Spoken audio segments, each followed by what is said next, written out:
हरे कृष्ण राधे राधे बंधुरा गिरिधारी गोपाल सोना चैनेले तुम्हारे सबाइके सुस्वागतम। तोमरा सबाई केमन आछो? आशा करी तोमरा सबाई भालो आछो गोपाल सोना कृपाय।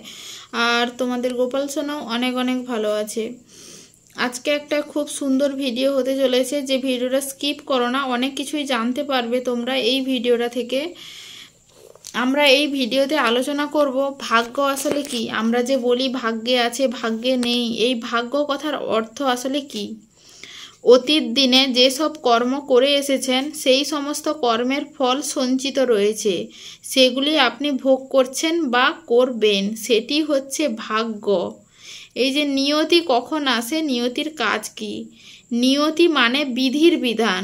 নিয়তি নিয়তই রয়েছে, জন্ম জন্মান্তর ধরে নিয়তির অধীনেই আমরা রয়েছি। আমাদের কর্মকৃতি ও বাসনা অনুসারে আমরা অনুরূপ জীবন লাভ করি এবং ভালো মন্দ কর্মের ফলস্বরূপ অবসম্ভাবী সুখ দুঃখ আমরা ভোগ করি। সেটাই হচ্ছে আমাদের ভাগ্য। নিয়তির অপর নাম হচ্ছে ভাগ্য। শাস্ত্র অনুসারে ভগবান শ্রীকৃষ্ণের ইচ্ছা ছাড়া একটি তৃণও নড়ে না। তবে আমাদের সমস্ত কর্ম তার ইচ্ছাতেই হচ্ছে, তাহলে কর্মফল আমাদের ভুগতে হবে কেন?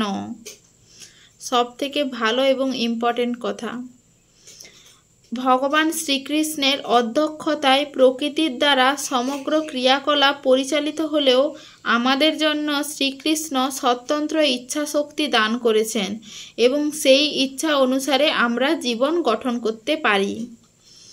আমাদের কিভাবে জীবন গঠন করতে হবে সেই সব নির্দেশও দিয়েছেন। অর্থাৎ এমন নয় যে আমি পাগলের মতো যা ইচ্ছা তাই করে চলবো আর মনে করতে থাকবো যে ভগবান শ্রীকৃষ্ণের ইচ্ছাতেই আমি সব কিছু করছি।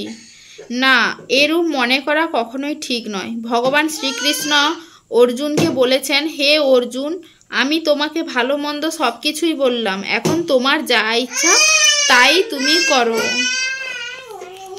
তুমি আমার কথা মতো যুদ্ধ করতে পারো কিংবা আমার কথা এড়িয়ে নিজের মতো চলতে পারো, সেটি তোমার ইচ্ছা। আমরা যদি কৃষ্ণ অনুগামী হই তবে আমরা জোর দিয়েই বলতে পারবো যা কিছু হচ্ছে সবই কৃষ্ণ কৃপা। কিন্তু যদি কৃষ্ণ বিমুখ স্বভাব হই তবে আমাদের সর্বকর্মের ফল ভোগ করতে আমরা বাধ্য হব। এই জন্ম মৃত্যুর সংসার চক্রে ঘুরপাক খাবো। যে কোনোভাবেই হোক আমাদের মনটাকে কৃষ্ণ পাদপদ্মে নিয়োজিত করতে হবে। এই কর্তব্যটুকু এড়িয়ে গিয়ে অন্যান্য উদ্ভট কারণ দেখিয়ে আমি যা করছি ভগবানই করাচ্ছেন, কিংবা আমি সেদিনই ভগবানকে ডাকবো যেদিন ভগবান আমাকে কৃপা করবেন, আমি নতুবা ডাকতেই পারি না, এই রকমের কথার অর্থ হচ্ছে আপন দোষ বাদ দিয়ে ভগবানকে দোষারোপ করা। ভগবান নিজে এসে আমাকে তোষামত করুক, তাহলে আমি সাড়া দিতে পারি। এটি হচ্ছে একটি অভক্তের প্রলাপ। এগুলো হচ্ছে অভক্তের আচার আচরণ। আমরা যদি আমাদের জীবনের মঙ্গল চাই তবে আমাদের ইচ্ছা শক্তিকে শ্রীকৃষ্ণের ইচ্ছার অনুগামী করতে হবে। শ্রীকৃষ্ণ চান মনমনা ভব মদভক্ত, আমাতে মন রাখো আমার ভক্ত হও। অতএব আমাদের তার প্রতি মন রেখে ভক্তি নিষ্ঠায় যুক্ত হতে হবে। তাহলে ভক্তের দায়িত্ব তার উপর বর্তাবে, অর্থাৎ তাহলে ভগবান ভক্তের সমস্ত দায়িত্ব তিনি নেবেন।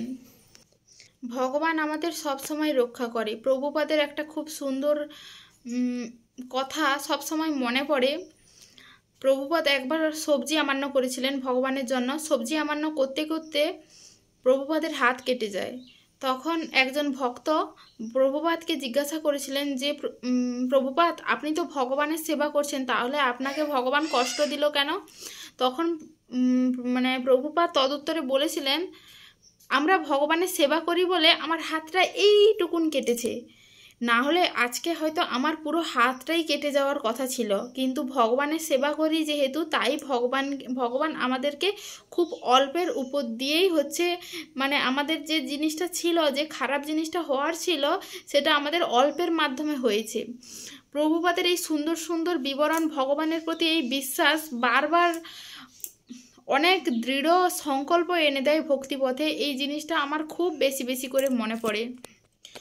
আজ একটা অনেক বড় দুর্ঘটনা ঘটে গেছে, যার জন্য আমরা সবাই, যেটা সোশ্যাল মিডিয়ায় মানে সবাই এখন সোশ্যাল মিডিয়ার মাধ্যমে সবাই জেনে গেছে এই দুর্ঘটনার কথা। সেই দুর্ঘটনায় অনেক মানুষই মারা গেছেন।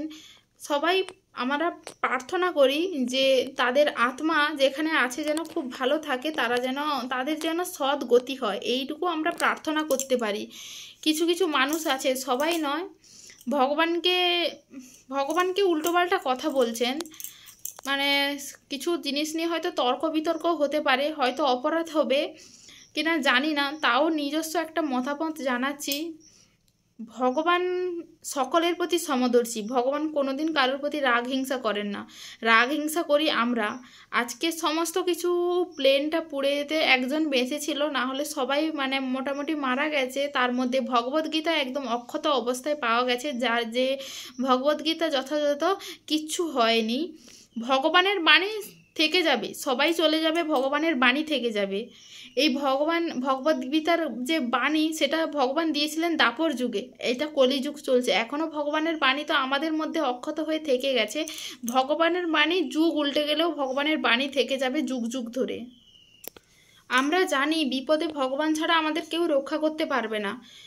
আমরা অনেক বড় বড় অসুখ হয়, ডাক্তারের কাছে যাই, কোনো সময় ডাক্তারবাবুরাও বলে দেন যে এবার ভগবানের হাতে সব কিছু নির্ভর করছে, আমাদের হাতে কিছু নেই। কিছু কিছু সময় ডাক্তারের হাতে কিছু থাকে না, তখনও সবাই ভগবানের উপর, শেষ নির্ভরশীলটা ভগবানের উপরেই হয়ে থাকে। অ্যাকচুয়ালি ভগবান যাই করে মঙ্গলের জন্য করে, সেটা আমাদের ভালো সময় মানতে খুব সুবিধা হলেও খারাপ সময় কিন্তু আমাদের মানতে অনেকটা অসুবিধাই হয়। যে ভগবান যা করে মঙ্গলের জন্য করে, সেটা আমরা খারাপ সময় মানতে পারি না, কিন্তু না মানলেও মানতে হবে। ভগবানের সমস্ত কিছু করার মাধ্যমে কোনো না কোনো উদ্দেশ্য অবশ্যই থাকে, কিন্তু আমাদের সবার নিজের যে যার কর্মফলের কারণে সবাইকে কষ্ট দুঃখ, বাবু দাঁড়াও, সবার যে যার যেমন কর্ম করেছি আমরা, সেই রকম কর্মফল অনুসারেই আমাদের দুঃখ কষ্ট সমস্ত কিছু জীবনে আসে। সবার জীবনে দুঃখ কষ্ট আছে, কারোর জীবনে যে দুঃখ কষ্ট নেই এমন কিন্তু নয়। কিন্তু সবার কাছে একটাই রিকোয়েস্ট, ভগবানকে কেউ এইভাবে ভগবানের উপর থেকে বিশ্বাস হারিয়ে ফেলো না। ভগবানের কাছে প্রার্থনা করো যে ভগবান যারা গেছে, বাবু দাঁড়াও, যারা গেছে তাদের আত্মা যেন শান্তি পায়, তাদের যেন সৎ গতি হয়, এইটুকুই আজকের ভিডিওতে বলার ছিল। যাই হোক, আজকের ভিডিওটা এখানেই শেষ করছি। তোমরা তোমাদের মতামত অবশ্যই জানিও, আর ভিডিওটা ভালো লাগলে অবশ্যই লাইক কমেন্ট শেয়ার করতে একদম ভুলো না। আর আমাদের চ্যানেলে যদি নতুন হয়ে থাকো তাহলে অবশ্যই পাশে থাকা সাবস্ক্রাইব বাটনটি অন করে পাশে থাকো এবং সঙ্গে থাকো। দেখা হচ্ছে নেক্সট ভিডিওতে। হরে কৃষ্ণ, রাধে রাধে, হরি বল।